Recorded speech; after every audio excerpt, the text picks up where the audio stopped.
This video intended for educational purposes.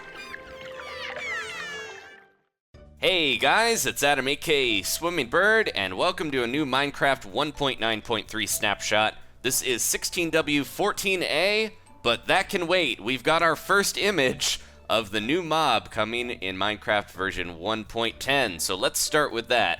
So developer Serge was working on this snapshot, but he tweeted out he was also working on a secret project, which we now know is probably Project Polar Bear, because Jeb tweeted out the first image of these adorable little guys. So we're going to go over everything we know so far about this new mob. So we already know that they're not just going to be in 1.10, but they'll also be coming to Pocket Edition eventually. And Jeb also told us that the little cubs, the babies, are peaceful. The adults are neutral, but if there's a cub nearby, the adults will be aggressive to defend their babies. So that makes sense. They'll probably be pretty powerful. We don't know how powerful yet, but polar bears are very strong in real life. But we do know they'll probably spawn in snowy biomes, as you can see here with the ice spikes behind them. They might even spawn in some of the taiga and mountaintop areas, but that remains to be seen. Now, the only bears we're getting that we know of are the polar bears, and it's a little unfortunate because a lot of people thought that we were getting panda bears, myself included, because Dinnerbone mentioned he wanted to add them. He's another developer that's worked on the game. So I think, and I suggested this to Jeb, who knows if he'll take this advice or this idea and run with it, but I've always wanted to see biome-dependent skins. Like if you went into a swamp and a pig spawned there, it might look like a boar, that sort of thing. Maybe bison instead of cows for the plains, stuff like that. And it would be pretty cool to see maybe brown bears, black bears, panda bears, stuff like that in forests rather than the polar bears. That way we get a little bit more variety, and they could all kind of act the same because most bears tend to not be aggressive unless they're younger around. So I think they could use the same AI and just have all the bears have different textures depending on which biome they're in. But we'll see. We're at least getting polar bears, so that's exciting.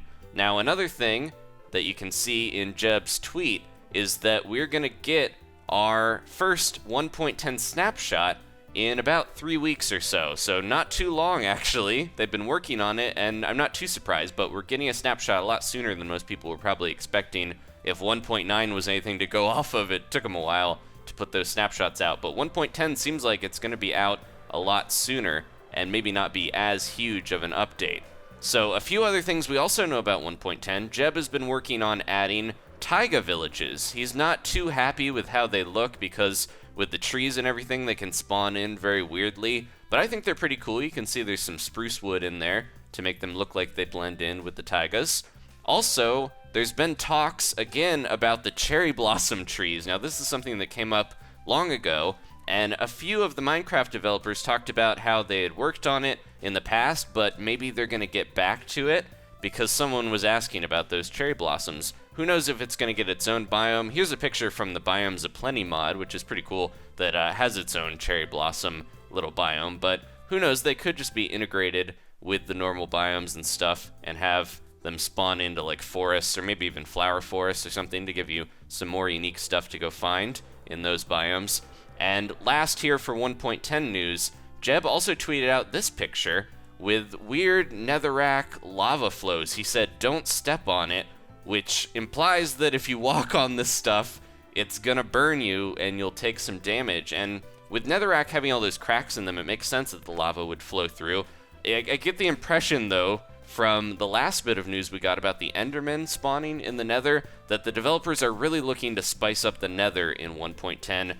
1.9 saw a pretty big revamp to the end, so it makes sense that the nether might be next up to get, a complete retooling and maybe spice some things up.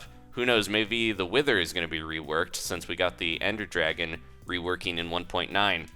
So last thing to finish up here, 1.9.3 should be out pretty soon. This is the snapshot we're in right now. It seems like it's a little slow running. I don't know if something weird's going on, but I'm predicting we'll see more snapshots before we get 1.9.3, just from playing a little bit on here and flying around. But the main reason we're getting a 1.9.3 is because there was a pathfinding memory leak, and you can see some of the developer tools to track pathfinding in this little screenshot they posted with the snapshot. But yeah, there was a lot of memory being used up for mobs and different things, I think with lava and any of the pathfinding that wasn't necessary to keep in your memory was being stored there, is my understanding, and it was really slowing the game down. So that's a big issue, and that will be fixed from 1.9.2. I'm gonna jump in this igloo, which maybe we'll find those polar bears in the igloos, since there's not too much going on in these right now, unless you find the secret ones. Thank you guys so much for watching. If you want to leave a like, I appreciate it. And we'll have more news for 1.10 soon. Only a few weeks, we'll have some snapshots. Thank you so much again. And if you want to subscribe, we'll have more of that news in the future. I'll see you guys then. Goodbye.